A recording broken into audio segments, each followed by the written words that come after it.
Welcome back to another episode of the Max Term Podcast. Kyle Stitch here alongside James Finch, and today we're going to run through kind of some recent happenings in the NHL, some news, stuff along those lines, kind of a current events retrospective, if you will. It's been a little while since we've done that. That's kind of the plan going forward as well, as every few weeks we'll do a level of recap, maybe prospective as well. And we appreciate you listening to this podcast and subscribing. It's available on all major podcast platforms, Max Term Podcast.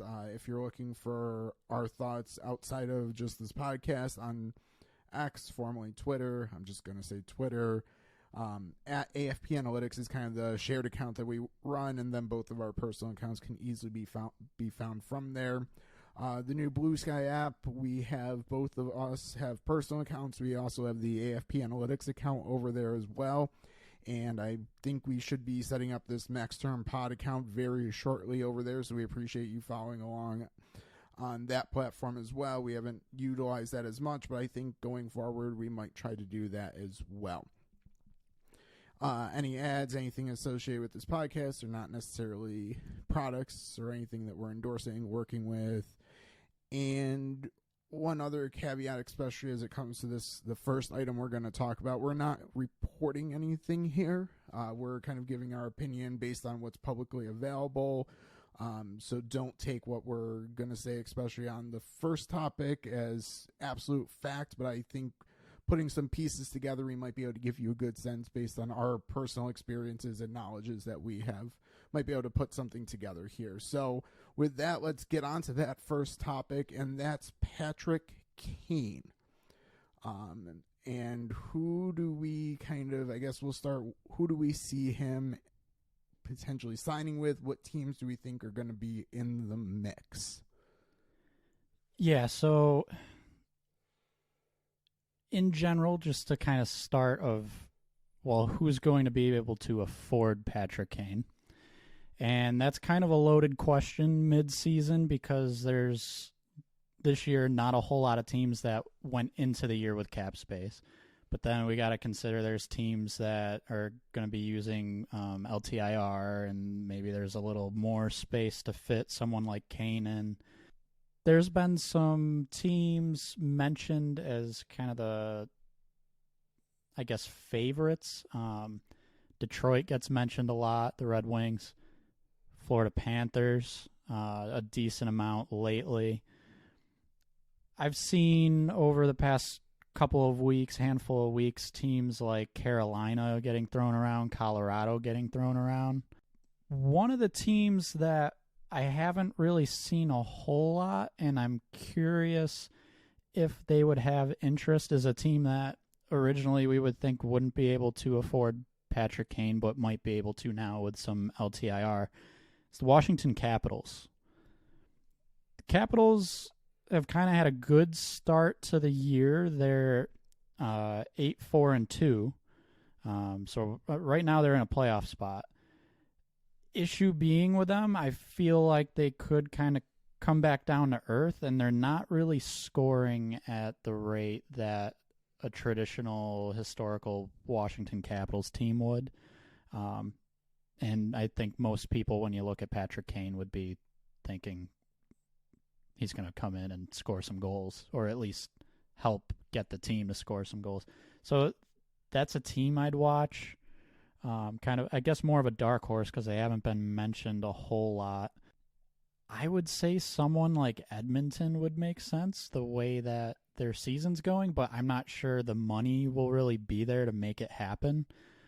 So they could get crossed off pretty quickly. One team that could definitely afford them with LTIR, I don't think they really need to, and I don't think the fit's there. The New York Rangers. He didn't look too good for the Rangers. I think that they just steer clear of the situation. But another rumored team that I think we kind of want to mention and talk about a little bit is his hometown team, the Buffalo Sabres. So real quickly, the Rangers, I don't disagree. They couldn't be a fit. Larry Brooks of the New York Post did report that the Rangers were out for what it's worth. I mean, what we're about to basically talk about is with Buffalo is you always have to be careful where who's reporting, where the sourcing could be. So there could be a reason that he's reporting that they're out, and things can always change quickly, and they could end up back in. So right now, the Rangers are probably outside looking in. The Maple Leafs as well a little bit have been connected a little bit to him. But the Sabres seem like the low-hanging fruit for Kane. And I personally think that there's a reason for that. So Kane grew up in Buffalo, grew up a Sabres fan. The Sabres have been struggling offensively. Their power play has been struggling. They just lost arguably their top scorer in Tage Thompson. Still some clear holes on right wing. They've been cycling a lot more prospects in and out of the lineup than they probably thought they were going to because of injuries and just, frankly, ineffective play. So on paper, the Patrick Kane to Buffalo idea makes probably almost, I won't say the most sense, but it makes a lot of sense. The thing that doesn't make sense to me is the talk of a multi-year contract with the Sabres. So it seems like I wouldn't blame the player and his agent for wanting a multi-year deal, especially at his age, and there's no guarantee that he comes back from the hip resurfacing surgery. Nick Backstrom did not really come back from this. Other players who have had the same injury have not really come back from it. So it makes complete sense that they're looking for that multi-year contract. The Sabres have prospects in the pipeline that I think you can argue are or are not ready right now. But next year, I don't think there's going to be as much debate. They're going to need spots on their NHL roster for a few guys. You can listen to our future Outlook Buffalo Sabres to kind of learn more about that. So the reason that I think the Sabres have been connected to Kane, especially with a multi-year contract, is strictly for the agent to kind of create leverage and get higher offers from other organizations. I'm not saying that there's no chance Buffalo signs Kane, but I will not believe Kane is going to be a Buffalo Sabre on a multi-year contract until there's a tweet showing him signing a contract. It doesn't make a lot of sense from a team building standpoint, but it makes a lot of sense to put those reports out there because that would create leverage and hope a team like the Florida Panthers up their offer just a little bit, whether that's adding a second year, adding a little bit more dollar value. So would I 100% roll the Sabres out? Absolutely not, but I'm still of the opinion that he will not be a Buffalo Sabre on a 2-year contract or 3-year contract until something's actually signed. Yeah, I think you pretty much touched on this. It would be a pretty big flip in philosophy for the Sabres to do a multi-year deal. I don't want to say out of the blue because a lot of different injuries have happened here that, like you said, could make it make sense, but they've been really big on not making a move that blocks the younger players, and there already is, when healthy, an abundance of forwards. It would just feel extremely odd if there was a multi-year contract on the table from Buffalo. I'm right there with you, I think, and kind of thinking it might be more of a play from the agent, trying to up the offers a little bit all around from the teams like Florida, or I don't know if Colorado's poking around there, just trying to get the best offer possible. It is kind of a situation, multi-years, I'll believe it when I see it, but injury situation, that just seems like such a stretch. I think it really makes a ton of sense if Detroit's one of the preferred destinations, Detroit and Florida, if one of those teams are kind of the preferred destination, using the Sabres as leverage, like, it makes sense for all parties involved. Like, the Sabres would want their division rivals to spend more, so they're probably okay to an extent going along and not, like, shutting those rumors down. And if you're Kane's agent, well, trying to convince the Red Wings to give a little bit more an extra year, well, one of the closest division rivals is being like your top competitor makes a lot of sense to you. So in Detroit and Florida, to me, are teams that I would say make almost the most sense. I really like your Washington Capital idea. I kind of wonder, could Pittsburgh somehow swing this as well to put a few more chips? Like, they're putting their chips to the middle of the table, so why not put another one? Yeah, I think it would be tough for Pittsburgh right now, just space-wise.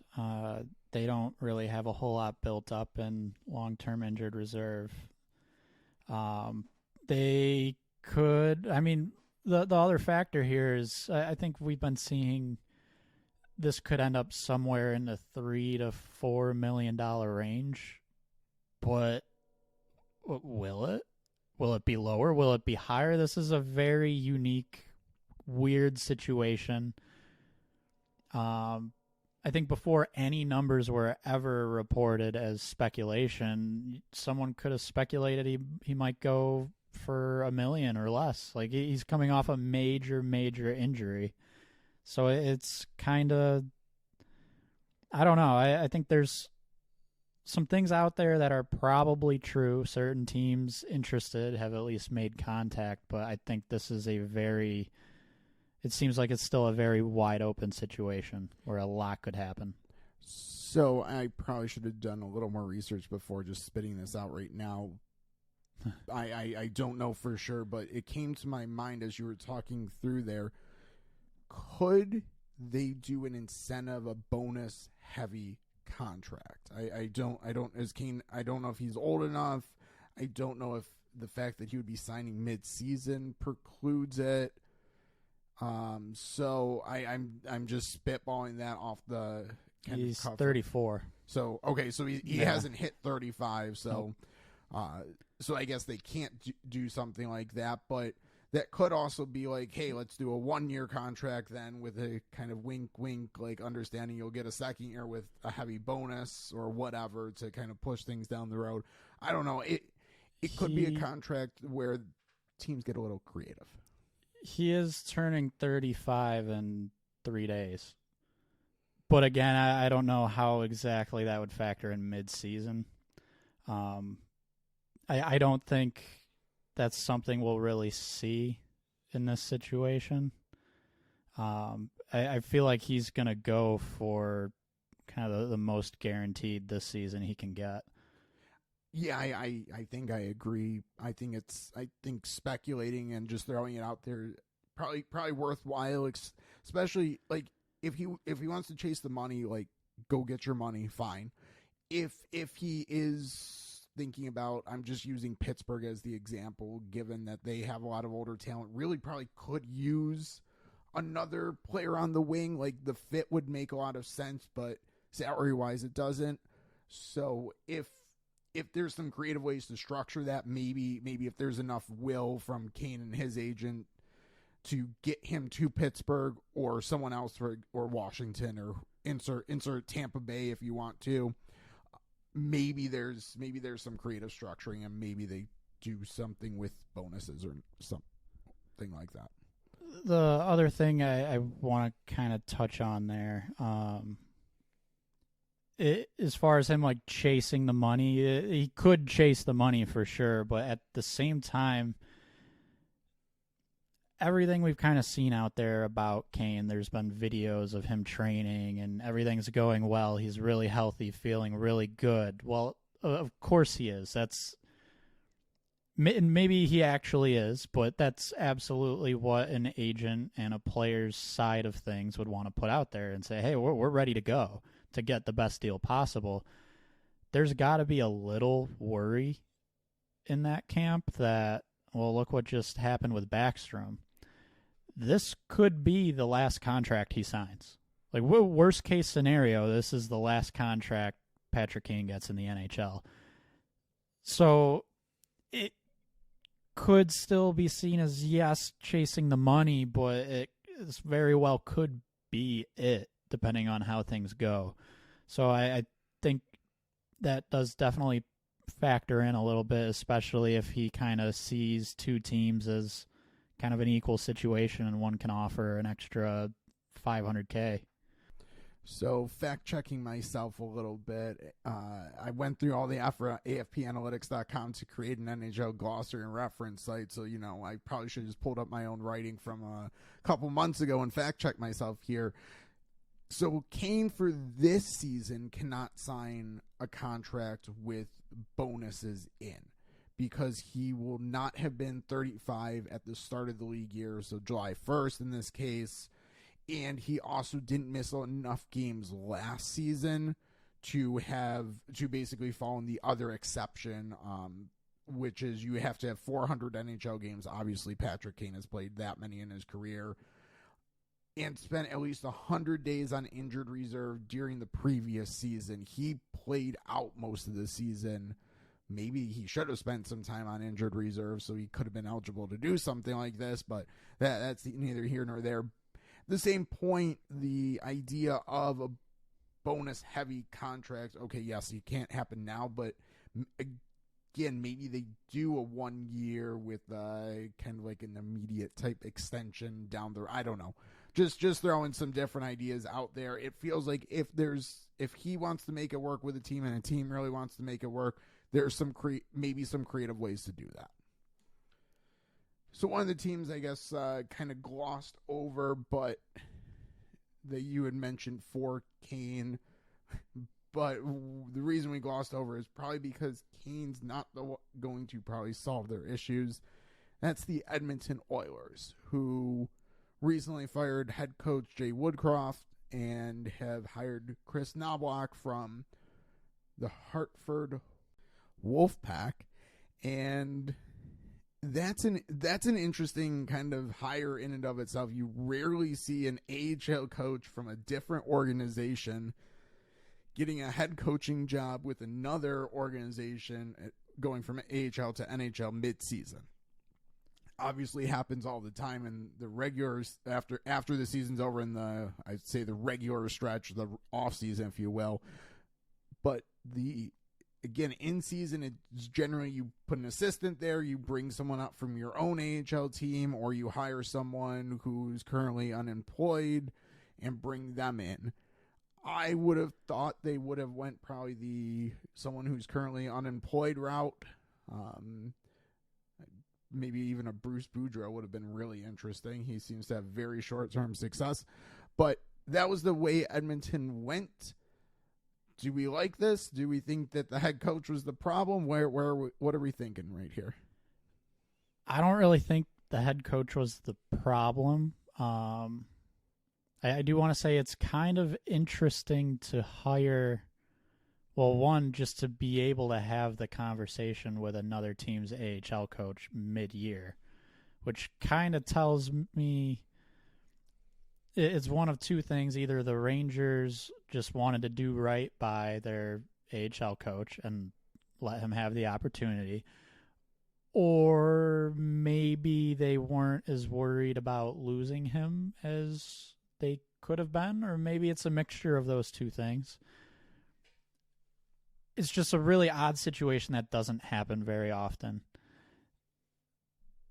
That said, I hope it works out. I hope the coach is really good there. I don't think it was really a coaching issue, though.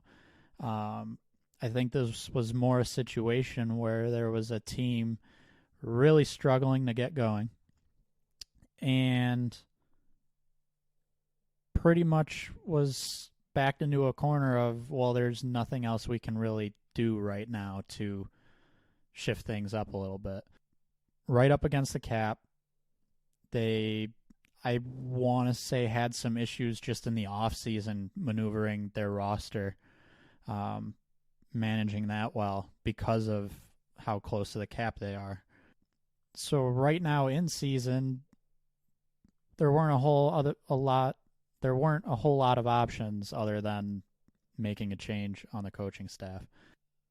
That said, I've seen some suggestions that McDavid might be playing with a little bit of an injury, something bothering him a little bit, because he's not playing at the usual Connor McDavid levels.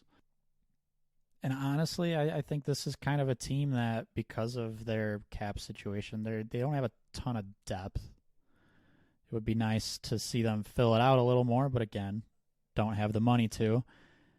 They also had a goaltending issue. Their $5 million goalie is now in the AHL and not performing very well down there. Really just a tough situation, a tough start. I think it was kind of everything just going wrong that we thought could maybe go wrong with the Oilers. And again, only thing they could really do about it was change the coach. Yeah, I mean, the GM's not firing himself, and that's probably where the biggest issue lies is the talent on that team is, I mean, again, you have two of the best players in the world up front. One of them is definitely dealing with something. I mean, he missed games with injury, and I'm sure that he was not fully healthy when he came back, when there were reports that he was going to miss weeks, and he was back within basically a full week or so, give or take. I forget, a couple of days, but he was back much quicker than the anticipated timeline. That probably had something to do with the fact that there was an outdoor Heritage Classic game that it would be absolutely just disastrous if he didn't play in.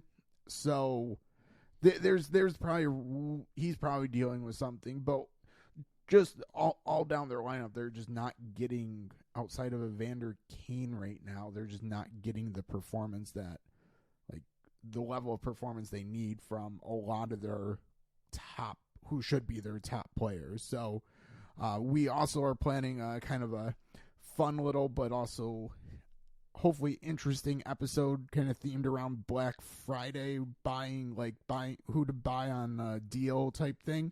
So we'll probably be talking more about the Oilers then, because, kind of little teaser here, their underlying numbers are good. So there's hope for them.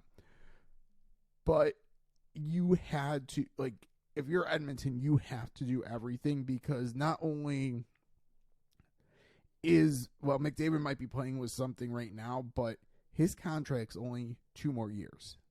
And at some point, I think frustration's going to set in. And it's not just him. Leon Draisaitl has this year and next year on his absolute steal of a contract. So he's going to look to cash in. So if you're Edmonton, you have to do everything in your power to maximize this window. Yeah, I think there were already kind of some reports out there that just this whole situation in general, I think the report was that he was pissed off about it more than he ever has been, which kind of, well, duh. Like, that's the situation they're in right now. They should be one of the top teams, and they're looking like one of the worst teams, just if you glance. But really, like you said, we'll kind of talk about maybe in a future episode here that they should kind of be rebounding at some point here and looking a little bit better. One little caveat to that is I sort of wonder if this coaching change throws any kind of wrinkle into those underlying numbers that looked good. Is there going to be a change in how they play, different philosophies offensively or defensively, and could we kind of see a different Oilers team in general? I guess that's to be seen in the coming weeks. One thing, I pulled it up real quick here. The Athletic had a piece, I think it was Dom from The Athletic. You don't want to try Dom's last name? I no. Do you know it? Okay, Dom, I'll give it a shot. I'm sure you absolutely listen to every episode of this podcast. Dom Luszczyszyn. Yeah, I'm sure I'm wrong as well. I mean, apologies for any incorrect use or incorrect pronunciation. That being said, usually does some pretty solid work for The Athletic. Caught my eye. He put out a piece, 16 stats. And before he got into his 16 stats, he talked a bit about Connor McDavid and what's going on. We've referenced a bit on the AFP Analytics Twitter, the NHL stats, the edge stats that they have recently put out. Dom took a look at those for Connor McDavid, and there was one that stood out to me a little bit here. He hasn't had as many bursts, so skating bursts. Last year, he had 17.6 bursts per 60 above 20 miles an hour and 26.9 bursts between 18 and 20 miles per hour. This season, that's down to 16.3, so that's 17.6 to 16.3. And then the 26.9 bursts between 18 and 20 is down to 23.6. So there's a fairly significant decrease in the bursts for Connor McDavid. And again, this is very new data available to the public. It's tough to say anything for sure based off of it. But you can kind of draw some conclusions of something's probably just not quite feeling right for McDavid because he's not skating like he can. Yeah, I've fallen, I guess, a little off of, other things have come up that have needed a little bit more attention than being able to put together these NHL Edge stats at the AFP Analytics Twitter account. Hope to continue to throw them out somewhat frequently because they are fun, and I think there can be a level of insight gleaned. Like, one of the first things that I looked at with that was Buffalo's Alex Tuch, because watching him early in the season, it was clear there was an issue, and I basically came to the exact same conclusion, or at least used the numbers very similar to how Dom has used them. And seems like something's off with Tuch. Like, those numbers seem to speak that something's off with McDavid. And I mean, I think that's one of the kind of at least narratives that you can use those stats for right now. So I know Dom's also done a level of statistical analysis with them. I read his first article on some of the like year to year, and like the bursts are a pretty consistent thing in general, if I remember from what he had written. So there's some value there, and I think, but at least it is saying, well, the stats are kind of indicating something's up. And McDavid not being right, I mean, he's obviously been one of the best players, but he also is a player who relies on basically being faster than everyone and being the best skater we've ever seen play the sport. And that's how he was kind of scoring a lot of his goals and points. And if that's not there, I'm not going to say he's a bad player, but he's a lot more ordinary. Yeah, I mean, he's still playing well. He's just not playing at the level Connor McDavid plays at. And when you're an Oilers team who is very, very reliant on Connor McDavid playing at a Connor McDavid level, it shows. But keep an eye out for a future episode here, because Oilers should be rebounding soon. If their underlying stats kind of keep trending the way they are with this new coach, there should be a rebound here. They shouldn't be doing bad too much longer.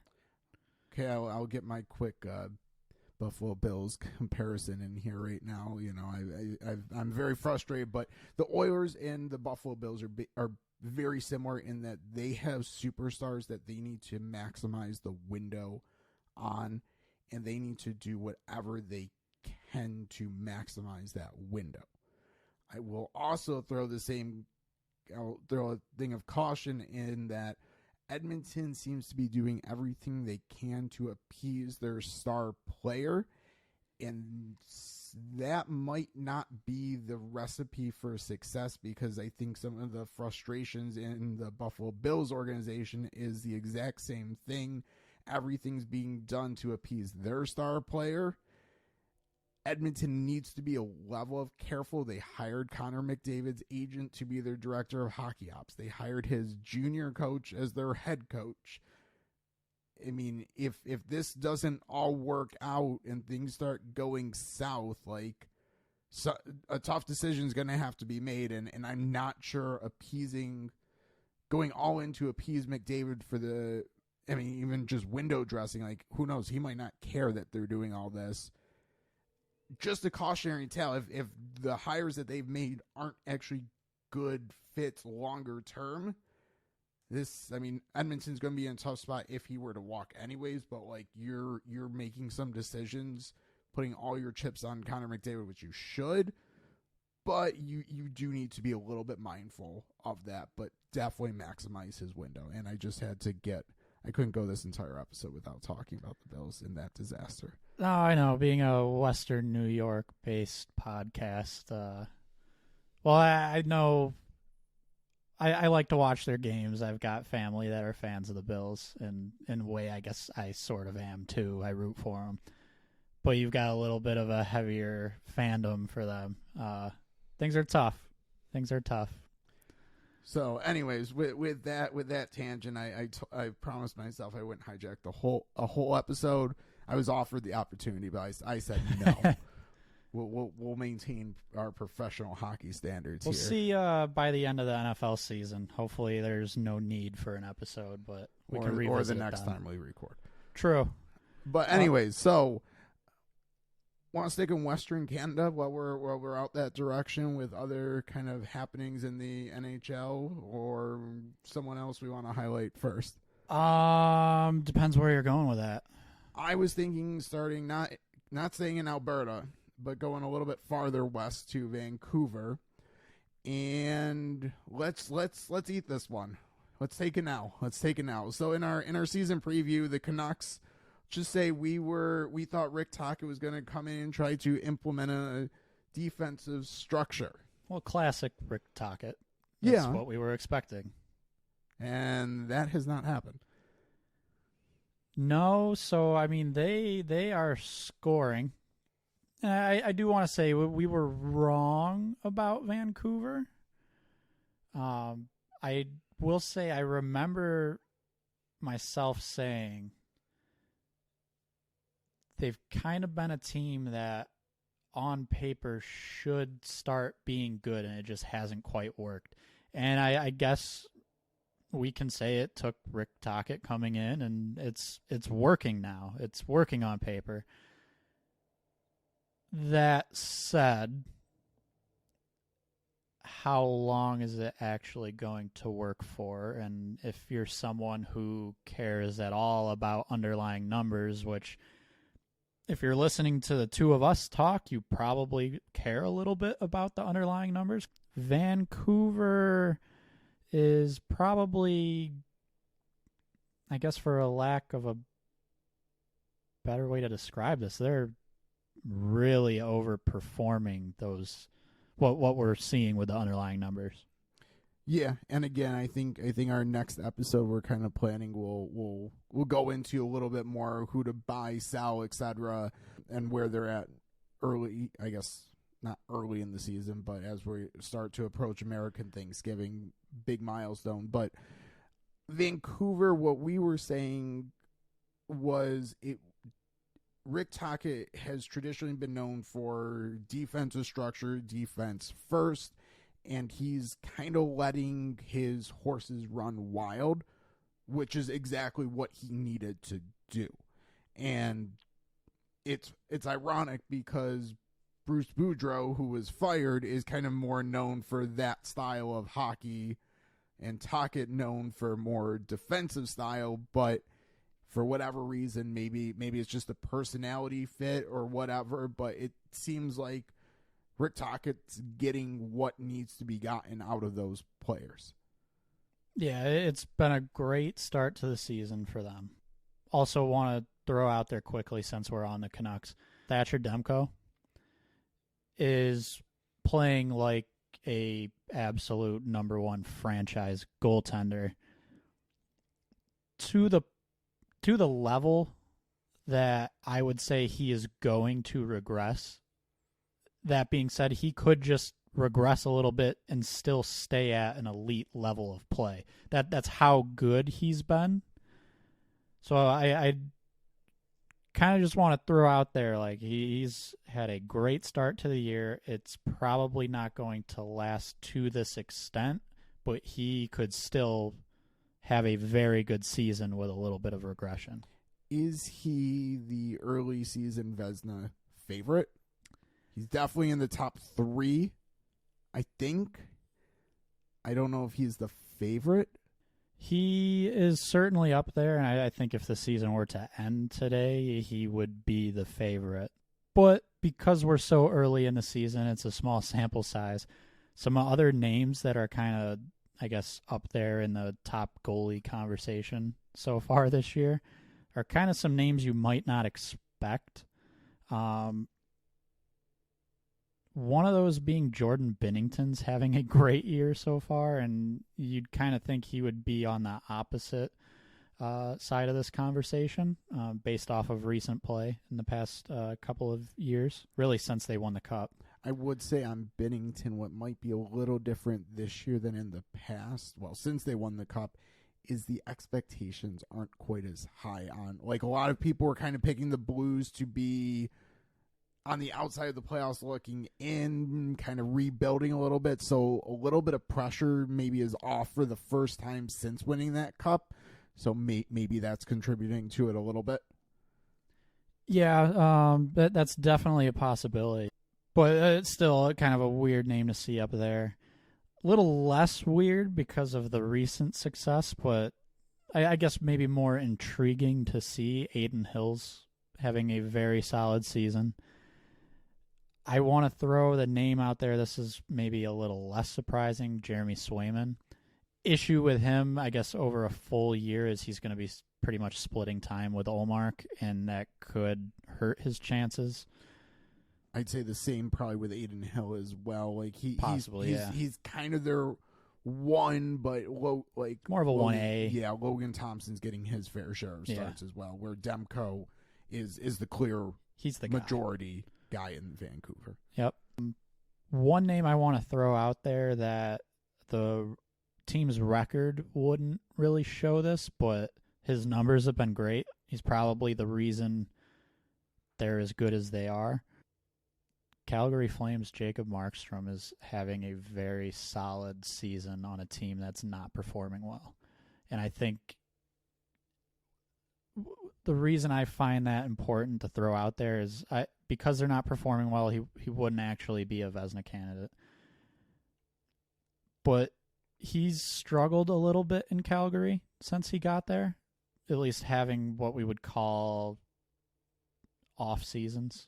And he's having a very solid year, and I think if he wasn't and he was still that goalie that was having the off seasons, Calgary's situation could be way worse than it is right now. So I guess I kind of wanted to throw that out there of just people might not be noticing it because their record's not too good, but Markstrom's actually playing pretty well. Let's see any other names. Another fun one, Pacific Division, John Gibson starting off really well. I've been seeing a couple things here and there, people saying, is John Gibson back? And I think it's a fair question, but he tends to start off the years playing very well, and more towards the end of the season he falls off a cliff. Not necessarily putting that on the player. It might be more situationally. He has been the number one for a while. You can only play so many games before you just get tired. But in this small sample beginning of a season, it's good to see John Gibson's playing clear number 1 to elite level goalie play. I think it helps Lucas Dostal is a very good backup to 1B at this point as well. So less games for Gibson. Maybe the Ducks can feel a little more confident, kind of giving him some relief as well, and that might allow him to sustain the success a little bit more and talk about a team off to a hot, good start, surprising team, if you will, or the Ducks. And then I kind of want to add on Anaheim. I forgot to say it earlier. I wonder if they could be a sleeping contender for Patrick Kane. Like, if they want to put the gas pedal down a little bit more, I mean, they brought in Killorn, who I don't think he's got in a game yet. Maybe I think he was did in. He just come back recently? This past week, I saw a highlight with him in it, so it might have been just yesterday. So probably a game or two.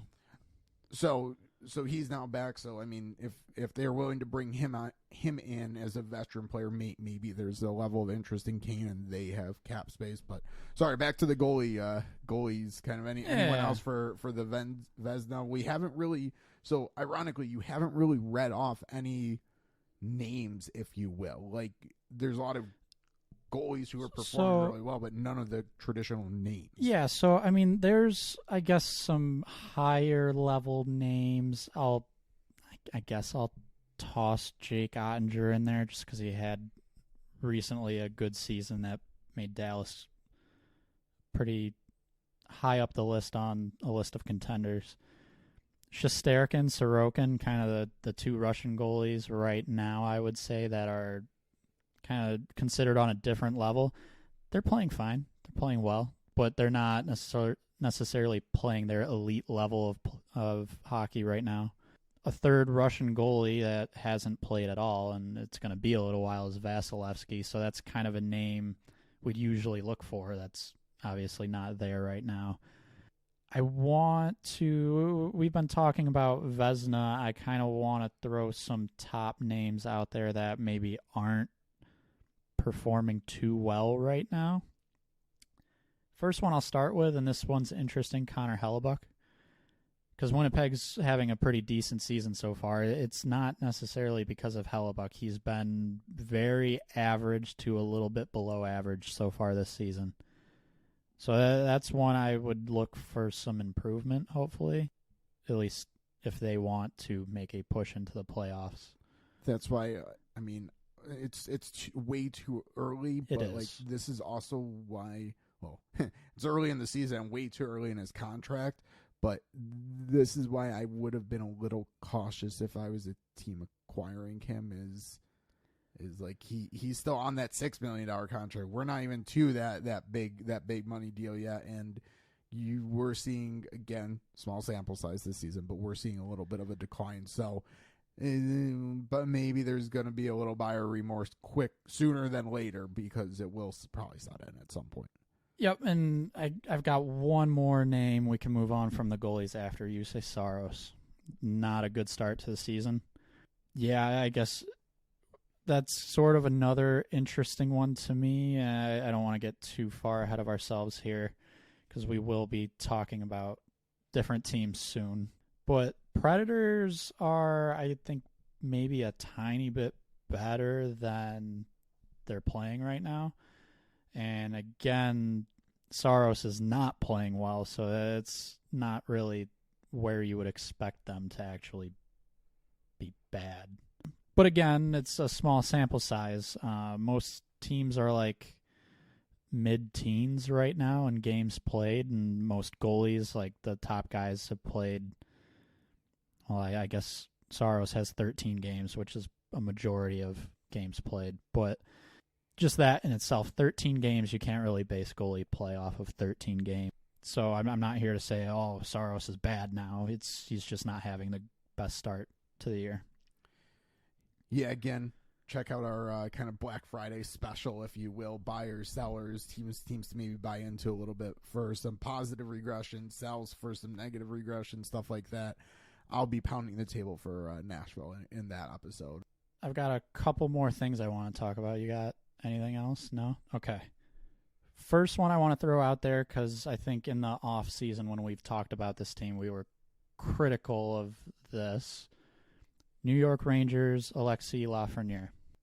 And I guess Capo Caco, too, is part of that conversation. We were pretty much saying Rangers need scoring from their high draft pick wingers. Last season, they traded for Tarasenko and Kane because there were holes on the wing in the top six. So they need something from these two guys. Capo Caco's not having a good year. Still concerning there. Alexis Lafrenière, I don't want to say he looks like a number 1 overall pick right now, at least based on how a lot of number 1 overall picks perform, but he's definitely seeming like he's on the right track. Expected goals for is just under 55%. Corsi can be a little telling. It doesn't necessarily give us the full picture, but his is pretty high up there right now, a little over 61%. Another thing I like, this is a little less advanced, but something I'd look at when you look at points. So Lafreniere's got 7 goals, 4 assists. That's 11 points in 14 games. I don't like really looking at just the blanket points that we see, but kind of, okay, when is he getting these points? He's got a goal and an assist on the power play, so 9 of his 11 points are even strength. I think we can kind of tell based on those other numbers, like expected goals for and the actual goals for, how he's playing at 5v5, but that's kind of another way, just at the very basic numbers, you could kind of look into it and see, okay, well, even strength, he's performing pretty well. So I'm big on context, especially when we start talking about like underlying number stats like this when it comes to players on good teams, or at least teams with good records. I'll phrase it that way. Yep. The Rangers are off to a very good start. One of the best records in the league, one of the highest point percentages in the league. Their Corsi for percentage as a team and their expected goals for percentage as a team are right around the 50% mark, give or take. Like, I'm talking decimals. So they're basically a break-even team.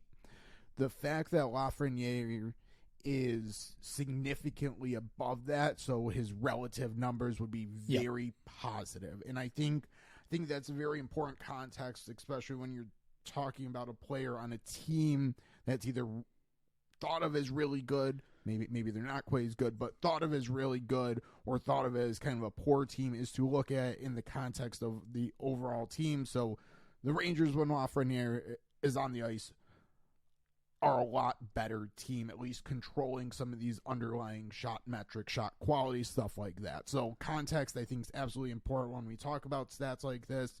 And so Lafrenière is not necessarily being propped up on just a good Rangers possession team. Like, you could argue, and I would say a little more research needs to be done, but he's almost the one doing the propping. Yes, he would be one. I would consider him a play driver right now. I think just finishing the point real quick on why context is important is a lot of Carolina Hurricane players traditionally over the past few years have had really good Corsi expected goal numbers when you look at it in the context of the entire league, because Carolina plays a style of hockey that's kind of indicative. I can't pull the right word out, but it allows their players to kind of have numbers that are strong in those categories, but their actual, like, their relative impact to what the team's doing might be not quite as strong, but they could look better overall. So really important for context. So Lafrenière absolutely needs to be a play driver for the Rangers, and early this season seems to be doing so. Yep, so that was one of 2 things I wanted to touch on here. And lastly, I guess this is a conversation that was spurred by Shayna Goldman on Twitter. She put out, it was a video of a nice play, but kind of highlighting Erik Gustafsson for the Rangers and just how well he's playing for them. And I ended up making a quote tweet just to kind of throw out there, this should have been predictable, not necessarily a given, but this was a name that I had thrown out throughout the offseason as, like, he's not going to cost very much, could be a very solid player in the right role. And to be completely honest, our projection for him was 3 years at about $3.4 million. I was saying that's not too bad of a deal. That's a pretty good contract. it's feasible. He ended up signing for 1 year, $825,000, which tells me he's a very undervalued player because there's numbers out there for him that would show if you put him in the right situation, the right role, he's going to play very well for you. Now, to kind of loop in the team he was last on before signing this contract, Toronto Maple Leafs. So they traded for him from the Washington Capitals. He was really solid for the Capitals last year. Gets to Toronto around trade deadline. Just to kind of give a refresh, they also traded for Jake McCabe. There was a point where you kind of looked at Toronto's blue line and said they have way too many NHL defensemen. In a way, though, I sort of liked it. Like, if someone gets hurt, they've got another guy to plug right in that they can feel good about. So that's fine, but I think Toronto fans lean towards having a negative perception of Erik Gustafsson.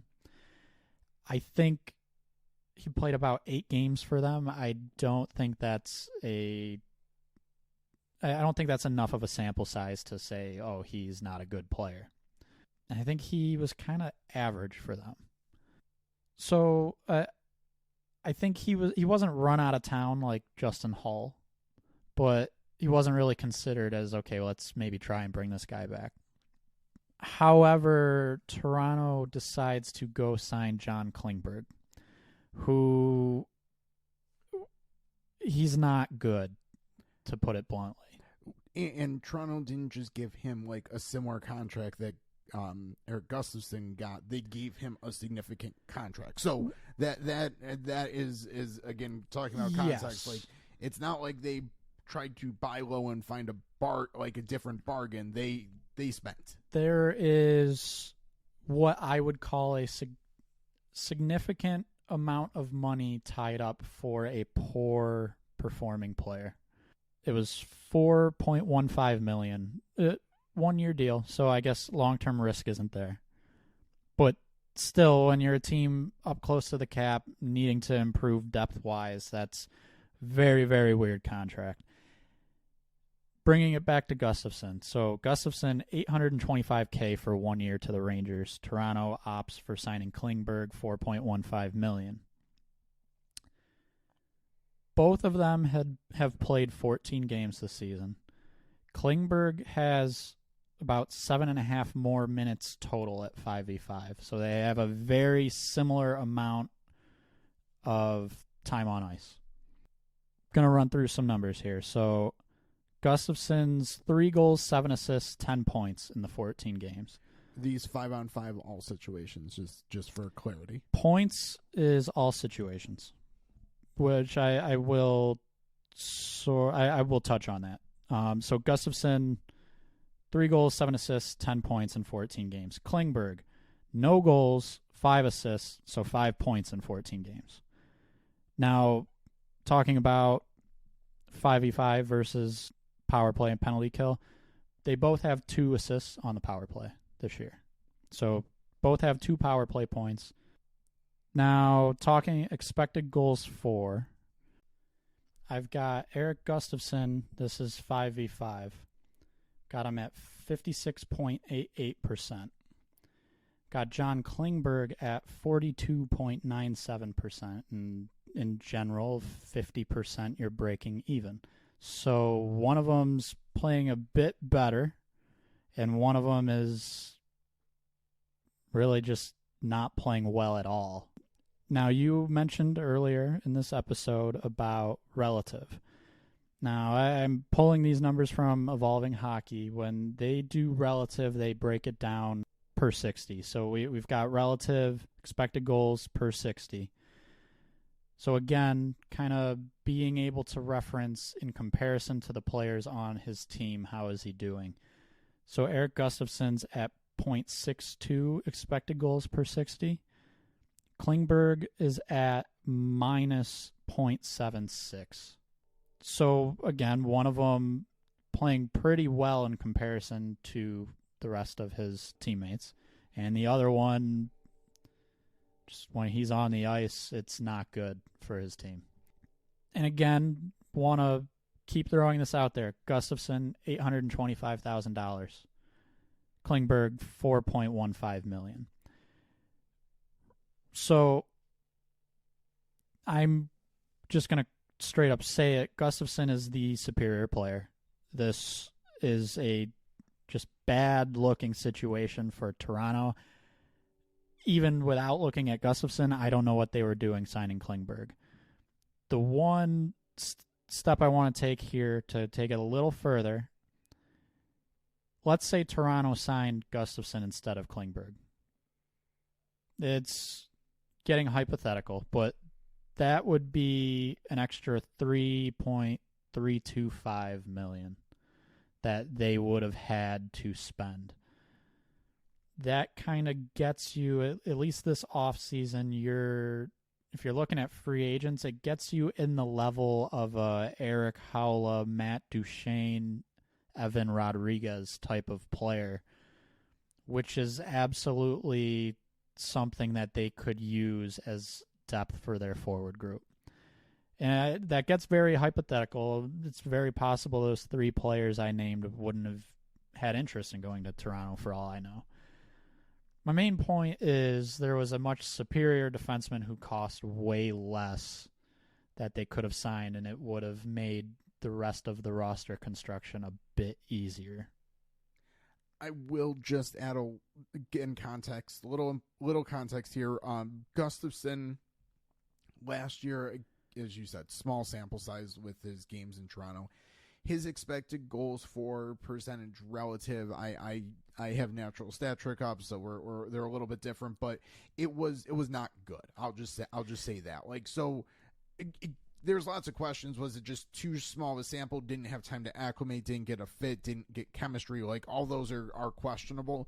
So there's a level of Toronto was justifiable in moving on, but your point about him or there could have been someone else to use that money on, opposed to spending what they did on John Klingberg, who has been terrible for them. Let's not sugarcoat that. Is probably correct. I mean, yeah. Well, I might be being a little hard on Toronto. My main point involving Toronto is Klingberg is a bad defenseman.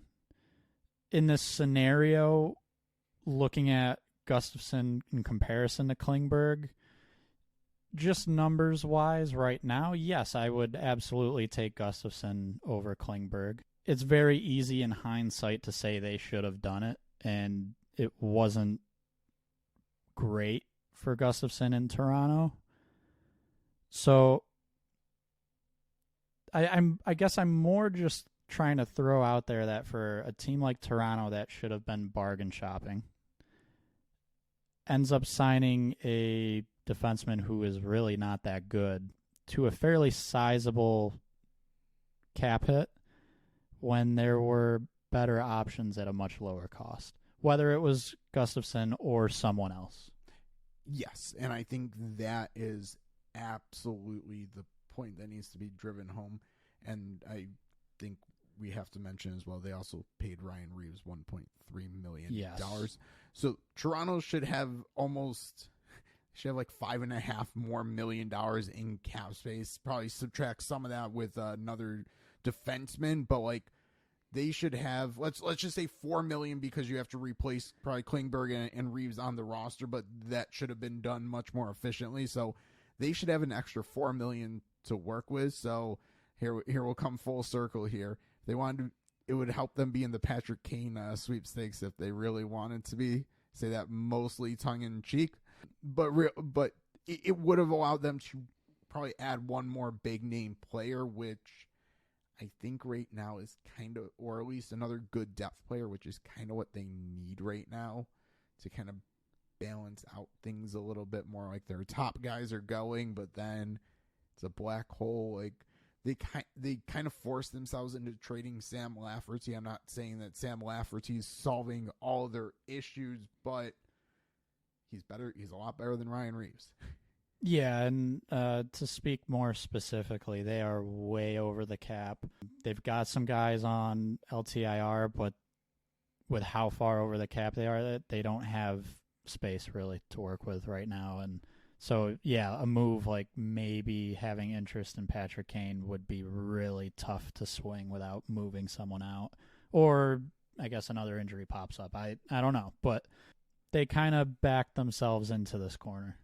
Yeah, they backed themselves into a much smaller space than they had to. Like, the fact that they're as close to the LTIR, long-term injured reserve ceiling, is kind of their own doing. And if they weren't there, they would have a level more flexibility. Again, I'm jokingly saying Patrick Kane, as we're about to wrap and kind of connected full circle, but like, in theory, they would be a fit if they had space.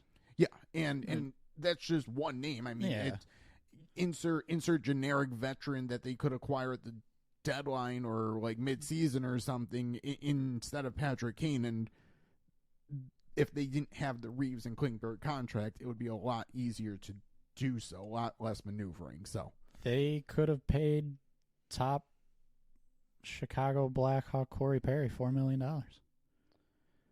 Well, I don't know if. Well, I mean, he's probably more impactful than Ryan Reeves, so I would think so. I mean, there's. I think Perry's having. I could be wrong, but I want to say I saw he's actually playing fairly well for them so far.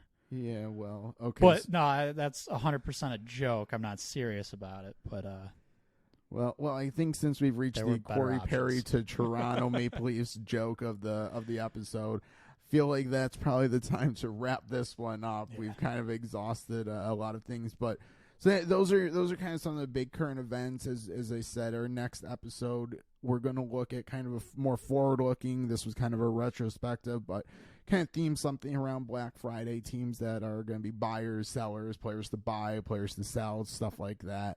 And appreciate you listening to this episode, subscribing wherever you might consume your podcast. Follow us on Twitter at AFP Analytics, Blue Sky as well at AFP Analytics, as well as our personal accounts can all be found on Twitter at the AFP Analytics handle. On Blue Sky, it's just our names, very easy to find us. And with that, we'll talk to you next time.